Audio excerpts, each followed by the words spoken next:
A father thought his daughter's boyfriend was hiding a dark secret. But after she secretly slipped him a handwritten note, he uncovered a conspiracy that shattered everything he believed about his family's past, including the shocking truth that his wife, declared dead 8 years earlier, might still be alive. Stay until the end because every twist changes the story completely. Don't forget to subscribe for more unforgettable stories. I still remember the exact moment my daughter slipped the folded note into my jacket pocket.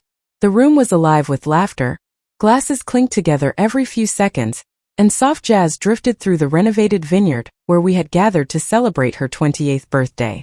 From the outside it looked like the perfect family evening. No one could have guessed that beneath the polished smiles and carefully arranged decorations, fear had already taken a seat at our table. My name is Selim Vermont, and I have spent most of my life believing that every mystery has a logical explanation. I worked as a structural engineer for over 30 years before retiring to the quiet coastal town of Ashbrook. My career taught me that every crack has a cause. Every collapse begins with a weakness hidden beneath the surface. Perhaps that is why I have always trusted evidence more than emotions. 8 years ago, my wife, Eleanor, died in what the authorities called a tragic boating accident. There was no body, only scattered debris and enough official paperwork to convince everyone that searching any longer would only prolong our grief. I accepted that explanation because I had no choice. My daughter, Leora, was only 20 then, and she needed someone who remained steady while her world fell apart. Since that day, she had become my only immediate family. When Leora introduced me to her boyfriend, Soren Halvik, 6 months earlier, I tried my best to keep an open mind. He was intelligent, successful, and unusually calm under pressure. He owned a fast-growing engineering technology company that specialized in emergency infrastructure design. His manners were flawless. He remembered birthdays, thanked waiters by name, and always asked thoughtful questions. Everyone around him seemed naturally drawn to his confidence. Even so, something about him never felt completely genuine. I could never explain why. Perhaps it was the way he observed people before speaking, as though calculating every response. Perhaps it was how his smile appeared exactly when everyone expected one. Or perhaps it was simply the instinct of an aging father unwilling to believe that any man could be good enough for his daughter. By late afternoon, the birthday guests had filled the vineyard. Friends from Leora's university mingled with neighbors from Ashbrook, while relatives occupied the longest table beneath strings of warm lights. The smell of roasted herbs and fresh bread drifted through the open hall as servers carried plate after plate from the kitchen. Leora looked beautiful in a deep blue dress that reminded me of the ocean near our old home. Yet despite her appearance, something felt different. She smiled often enough for photographs, but every smile disappeared almost immediately afterward. Her eyes wandered toward the entrance every few minutes. She checked her phone repeatedly beneath the table, believing no one noticed. I noticed. Fathers always notice. As dinner progressed, Soren entertained everyone with stories about expanding his company into several neighboring countries. My cousins laughed at every joke. Even my skeptical older brother admitted that Soren seemed unusually accomplished for someone in his early 30s. I listened without interrupting. Whenever someone complimented his success, he accepted the praise with practiced humility. Whenever anyone asked about his business, his answers remained detailed enough to sound convincing while revealing surprisingly little. That balance caught my attention. Years of negotiating construction contracts had taught me to recognize people who answered questions without actually providing answers. Halfway through the main course, Leora stood to refill my water glass. As she leaned beside my chair, her fingers brushed against my sleeve for only a second. At first I assumed it had been accidental. Then I felt something slide into my jacket pocket. She never looked directly at me. She simply returned to her seat and continued eating as though nothing had happened. My heartbeat slowed instead of quickening. Years earlier, when Leora was still a child, we invented a quiet game whenever crowded places became overwhelming. If she ever slipped me a folded piece of paper instead of speaking aloud, it meant she could not safely explain herself in front of other people. She had not used that signal since she was 12. I waited patiently. I smiled during conversations. I nodded through birthday toasts. Only after several minutes passed did I casually excuse myself, pretending to adjust my jacket. My hand reached into the pocket. A small folded note rested inside. The handwriting on the outside belonged unmistakably to my daughter. My fingers suddenly felt colder than the evening air. Keeping my expression calm, I unfolded the paper beneath the edge of the table where no one else could see. Only one sentence appeared. Dad. He's not who you think he is. Don't confront him tonight. I read it again. Then a third time. My first instinct was obvious. She had discovered something terrible about Soren. Maybe another relationship. Maybe financial fraud. Maybe a hidden criminal past. Hundreds of explanations crossed my mind. None prepared me for what would happen next. When I slowly raised my eyes from the note, Soren was no longer speaking with the guests. He was staring directly at me from the opposite side of the room, and for the first time since we had met, he wasn't smiling. For several long seconds, neither of us moved. Soren's eyes remained fixed on mine from across the dining hall. The conversations around us continued without interruption. Wine glasses clinked together. Someone laughed loudly near the dessert table. A child ran past carrying a balloon. Yet all I could hear was the sentence my daughter had written only moments earlier. Dad. He's not who you think he is. Don't confront him tonight. I folded the note carefully and slipped it back into my pocket. If Soren had noticed anything, he gave no sign. His serious expression disappeared almost instantly, replaced by the same polished smile that had impressed everyone throughout the evening. He raised his glass toward another guest and resumed an animated conversation as though nothing unusual had happened. That bothered me even more. People who recover from surprise that quickly usually spend a great deal of time controlling what others see. I wanted answers immediately. Instead, I forced myself to remain seated. Leora had specifically warned me not to confront him. She would never write those words without a reason. About 20 minutes later, Soren stood and apologized to everyone gathered around the table. I'm expecting an important business call, he said politely. I'll only be gone a few minutes. No one questioned him. He walked toward the vineyard entrance, disappeared through the wooden doors, and vanished into the evening darkness. I watched the doors close behind him. Only then did I turn toward Leora. She wasn't looking at me. She seemed focused on cutting a slice of birthday cake, while listening to her friends discuss vacation plans. Her movements looked natural enough, but I noticed her left hand trembling slightly as she picked up the serving knife. She was afraid. Not nervous. Afraid. I quietly excused myself from the table and walked toward the coffee station near the back of the hall. A few moments later, Leora joined me under the excuse of preparing tea. Neither of us spoke until we were certain no one stood close enough to overhear. Without lifting her eyes, she whispered, "Tomorrow morning." I kept my voice low. Where? My apartment. What happened? I can't explain here. Are you in danger? She hesitated. Maybe. The single word struck harder than anything else she could have said. I instinctively reached for her arm, but she gently stepped back before anyone could notice. If he realizes I warned you, everything changes, she murmured. What does that mean? I'll explain tomorrow. Leora. She finally looked directly into my eyes. There was fear there, but there was also determination. Please trust me just one more night. Before I could ask another question, two of her friends approached carrying candles for the birthday cake. Leora smiled immediately, thanked them, and returned to the celebration with such convincing ease that anyone watching would have believed our conversation had never happened. I remained by the coffee station, pretending to stir sugar into a cup I never intended to drink.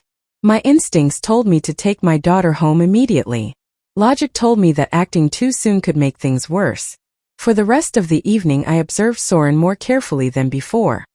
He returned after roughly 15 minutes, apologizing once again for the interruption. His explanation sounded ordinary. Apparently one of his overseas clients faced an engineering delay requiring immediate approval.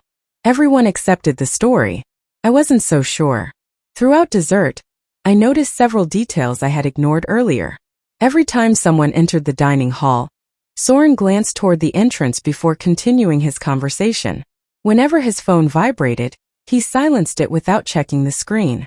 Twice, I caught him scanning the room in a slow, methodical way, almost as though confirming that every guest remained exactly where they should be. Those weren't the habits of someone simply attending his girlfriend's birthday.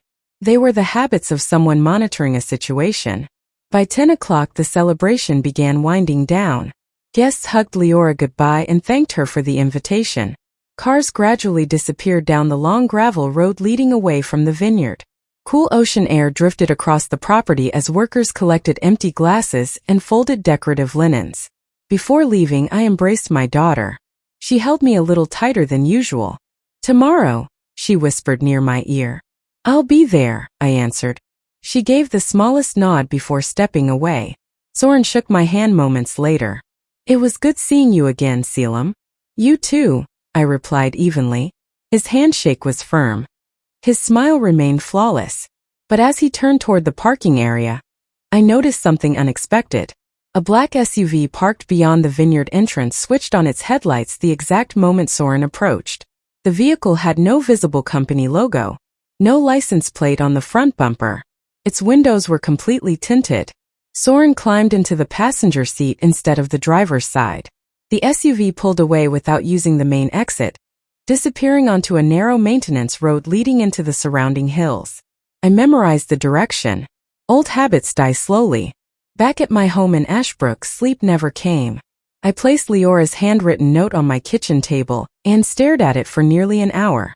Every possibility seemed unbelievable. Was Soren involved in organized crime? Had he lied about his company? Was my daughter trying to leave him? Or had she uncovered something far larger than either of us understood? Just before sunrise, I poured myself another cup of coffee and prepared to drive to Rivemont City exactly as we had agreed. Then my phone rang. The caller ID displayed an unknown number. I answered immediately. There was only silence. 5 seconds later, the call disconnected. When I stepped outside to leave for my car, something resting against my front door caught my attention. A small brown package had been delivered sometime before dawn. There was no shipping label, no return address, only my name written across the front in my daughter's handwriting. I picked up the package slowly, turning it over in my hands before carrying it inside. It was surprisingly light, no larger than a hardcover book, and sealed with ordinary brown tape. Whoever delivered it had taken care not to leave any obvious clues behind. There was no courier sticker, no postage mark, nothing except my name written neatly across the front in Leora's unmistakable handwriting. That detail alone sent a chill through me. If she had prepared this package herself, she must have expected that she might not be able to meet me as planned. I locked the front door, closed every curtain in the house, and placed the parcel on my kitchen table. For several seconds I simply stared at it, wondering whether opening it would answer my questions or create even more. Finally, I reached for a utility knife. Inside the box rested a portable hard drive wrapped in a clean white cloth. Beneath it was another folded note. Unlike the first message, this one contained 2 sentences. "If anything happens to me, don't believe the official story. Everything you need to understand is inside this drive." My pulse quickened. I immediately picked up my phone and called Leora. The call rang once, twice, then it went directly to voicemail. I tried again. The same result. I sent 3 text messages in quick succession. No response. By then every instinct I possessed was urging me to get into my car immediately. Within minutes I was driving north toward Rivemont City. Morning fog rolled across the coastal highway, reducing visibility, while the radio reported nothing more dramatic than traffic delays and light rain expected later that afternoon. The ordinary news only made my growing unease feel more isolated. When I reached Leora's apartment building nearly 90 minutes later, the parking space where she usually kept her silver sedan was empty. I hurried upstairs and knocked several times. No answer. The hallway remained silent. After another minute, the building manager, an elderly woman named Mrs. Keelan, emerged from the neighboring apartment carrying a basket of folded laundry. "You're looking for Leora?" she asked. "Have you seen her this morning?" Mrs. Keelan nodded slowly. "Very early. Before sunrise." "Was she alone?" "I couldn't tell. She carried one backpack and seemed to be in a hurry." "Did she say where she was going?" "No." My stomach tightened. "Did anyone come looking for her afterward?" The woman hesitated before answering. "There was a man about an hour later." "What did he look like?"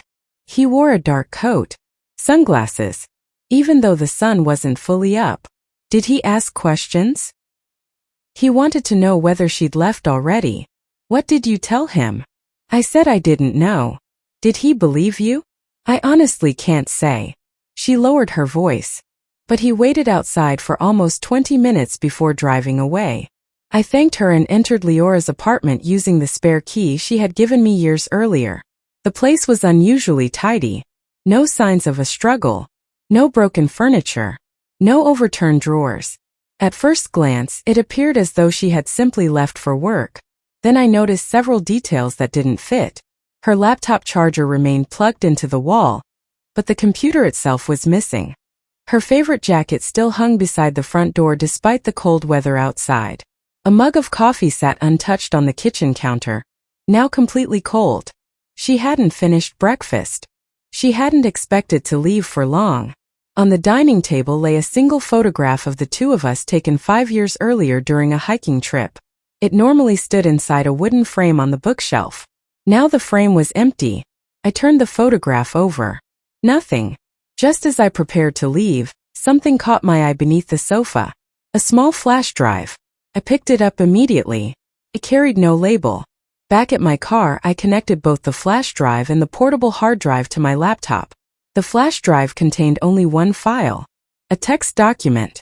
It read, "If you're reading this before I can explain everything, use the numbers inside Mr. Whiskers." I stared at the screen in confusion. Then I remembered. Mr. Whiskers was the stuffed rabbit I had given Leora on her 6th birthday. She had refused to throw it away even as an adult, claiming it reminded her of home. The rabbit still sat on a shelf in my own guest room after she moved out. Without wasting another minute, I drove back to Ashbrook. The entire trip felt longer than usual. Questions filled my mind faster than I could answer them. Why had she hidden passwords instead of telling me directly? Who was following her? And why had she trusted me to solve this instead of going to the police? An hour later I rushed into my house and climbed the stairs 2 at a time. The faded stuffed rabbit remained exactly where she had left it years earlier. I carefully examined every seam before noticing tiny embroidered numbers hidden inside one ear. 8 digits. Simple. Easy to overlook unless someone knew exactly where to search.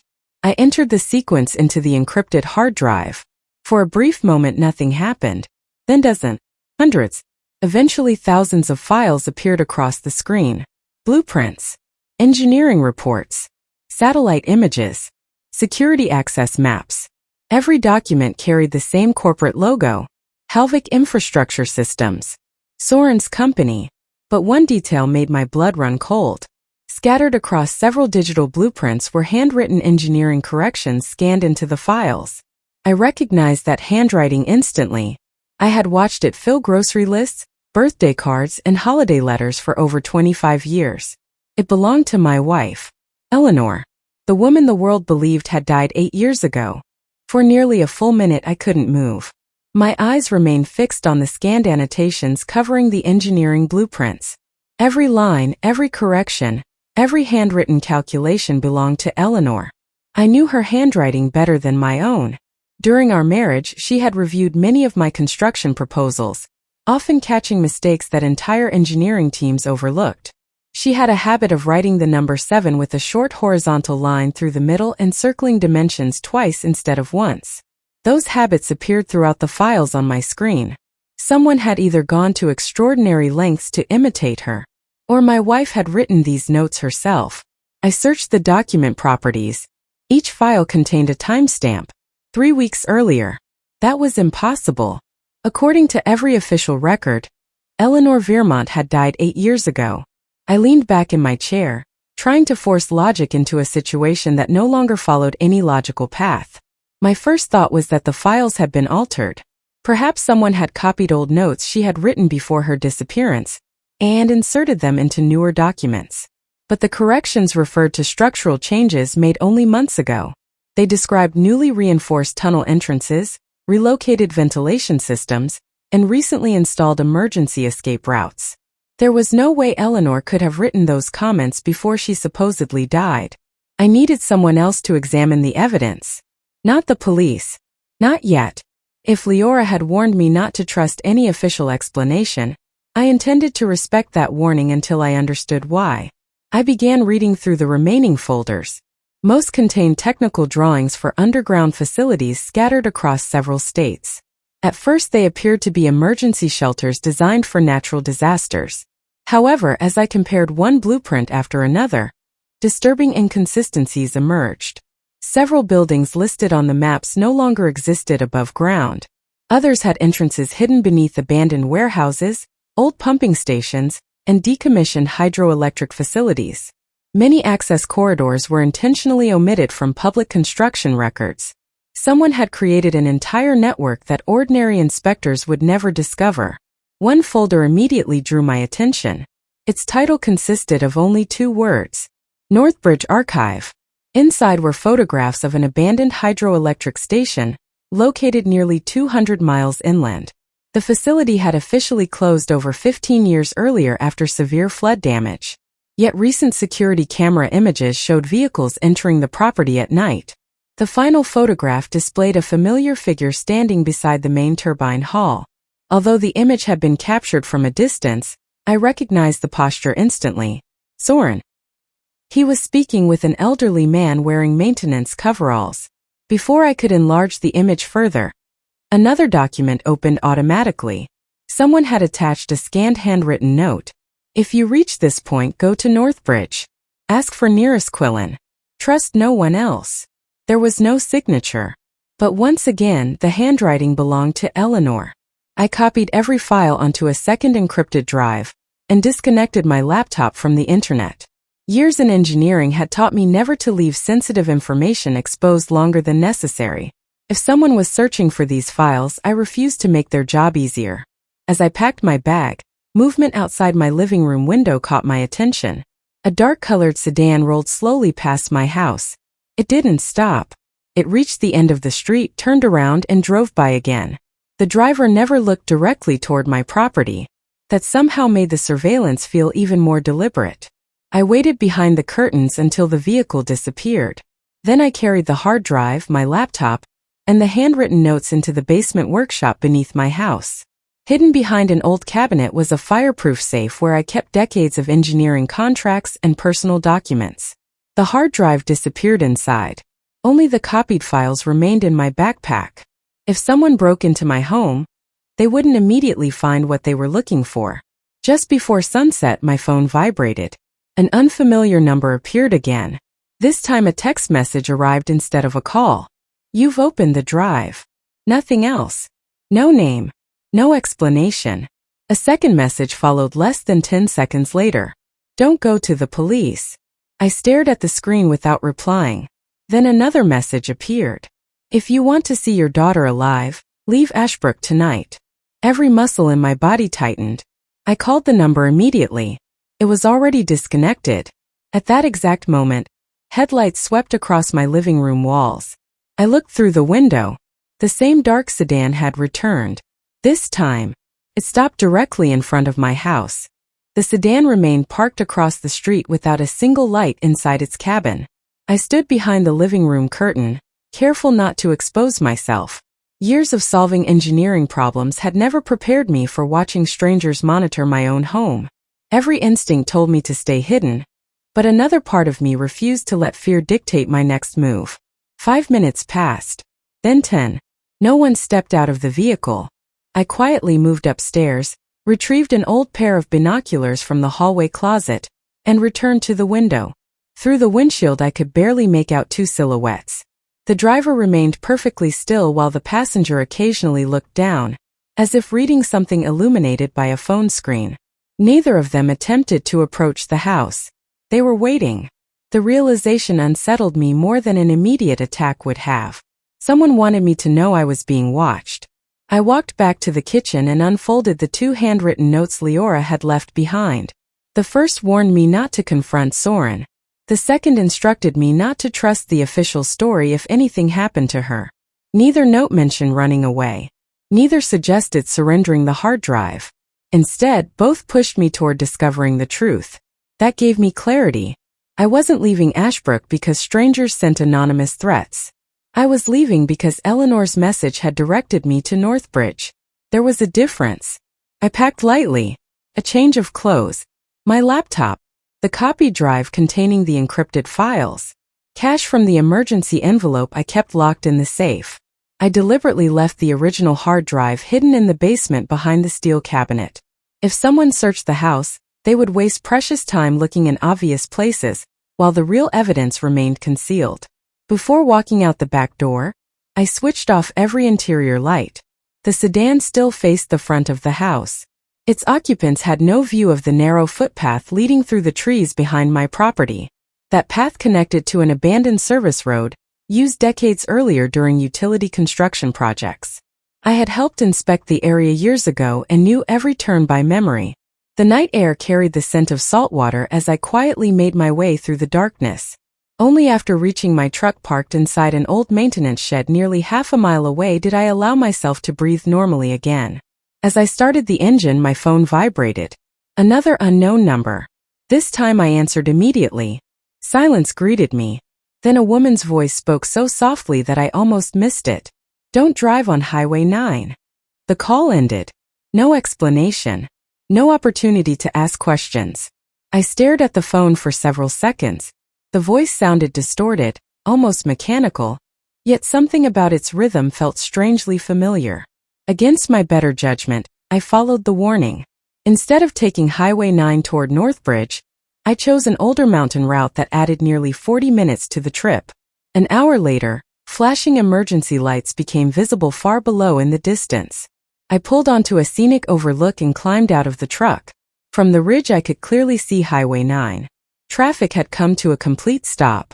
Several police vehicles surrounded what appeared to be the twisted remains of a dark pickup truck. Even from that distance I recognized the color. It matched my own vehicle exactly. Someone had expected me to travel that road tonight. Someone had prepared for my arrival. A cold realization settled over me.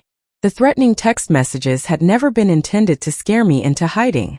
They had been carefully designed to predict my next decision.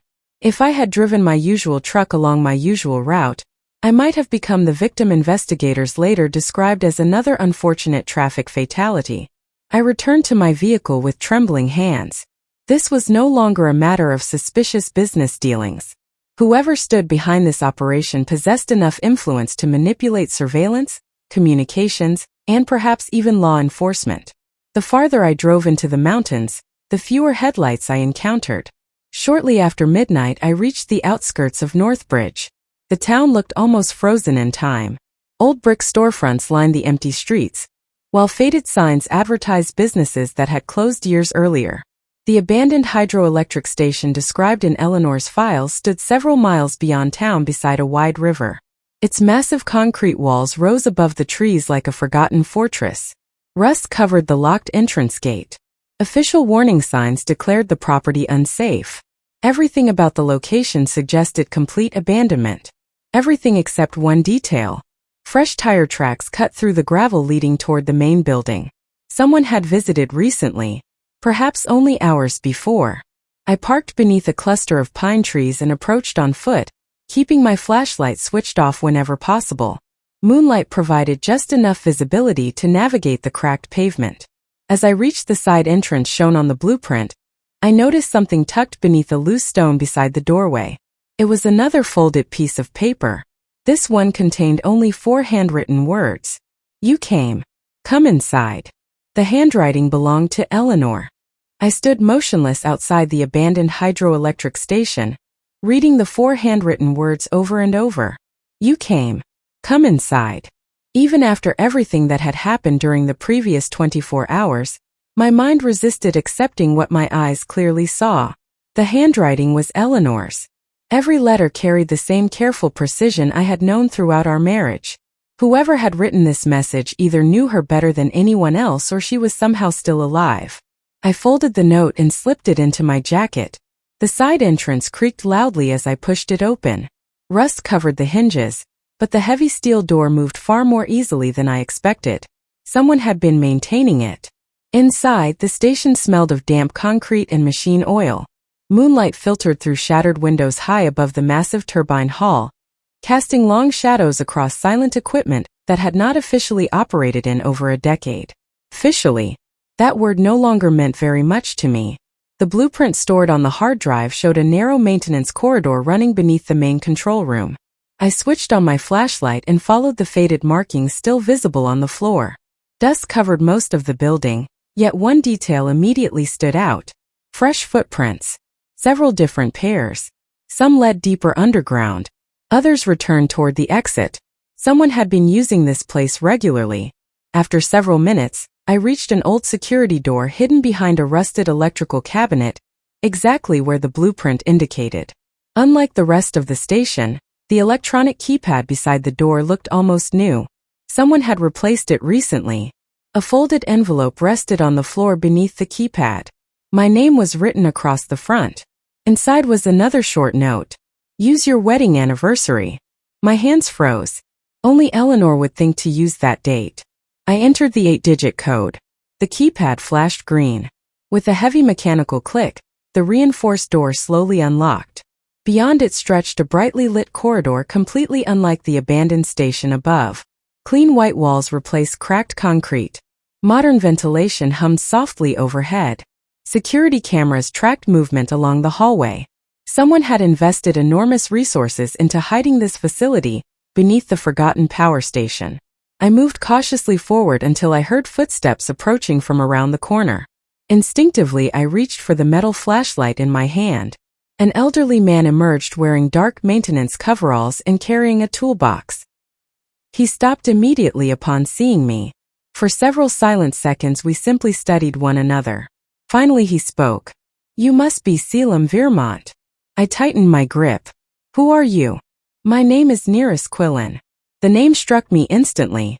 It was the same one Eleanor had written inside the encrypted files. You knew my wife? A sadness crossed his face. I've known Eleanor for almost 9 years. My heart pounded. Where is she? Instead of answering, Nearest motioned toward a small office overlooking the underground corridor. You've driven a long way. Sit down first. I didn't come here for coffee. No, he replied quietly. You came here for the truth. His calm voice carried none of the nervousness I expected from someone hiding dangerous secrets. Reluctantly, I followed him inside. The office walls were covered with engineering drawings, satellite photographs, and stacks of confidential-looking binders. A large digital map displayed dozens of locations connected by colored lines stretching across several states. Many matched the files stored on the hard drive. Nearest poured 2 cups of coffee before finally sitting opposite me. Before I answer your questions, he said, I need to know one thing. What? Did anyone follow you? I don't think so. He nodded slowly but did not appear convinced. Then he opened a locked desk drawer and removed a thin folder. Across the front was printed a familiar name. Eleanor Vermont. He slid it across the table. With trembling hands I opened the folder. The first page contained a recent photograph. Not an old family picture. Not a copied document. A recent color photograph. Eleanor looked older than I remembered, her hair now streaked with silver, but there was no doubt it was her. She was alive. For several long moments I couldn't speak. Every official report. Every funeral. Every condolence letter. Every sleepless night. Every year of grief. They had all been built upon a lie. Tears blurred my vision as I stared at the photograph. I don't understand, I whispered. Nearest leaned forward. 8 years ago, your wife discovered something hidden inside a government-funded infrastructure project. She uncovered evidence that certain emergency underground facilities were secretly being converted into private detention sites controlled by powerful investors. When she reported what she found, the people responsible decided that silencing her would be easier than destroying the evidence. I slowly looked up from the photograph. So they faked her death? Nearest nodded. Not exactly. Eleanor volunteered to disappear before they could eliminate her permanently. A small group inside a protected witness program helped hide her identity. I struggled to process the revelation. If she was protected, then why contact me now? Nearest's expression darkened. Because someone inside that protection program betrayed everyone. Before I could ask another question, every light inside the underground corridor suddenly went out. The room fell into complete darkness. Then, somewhere beyond the office door, I heard multiple footsteps running toward us.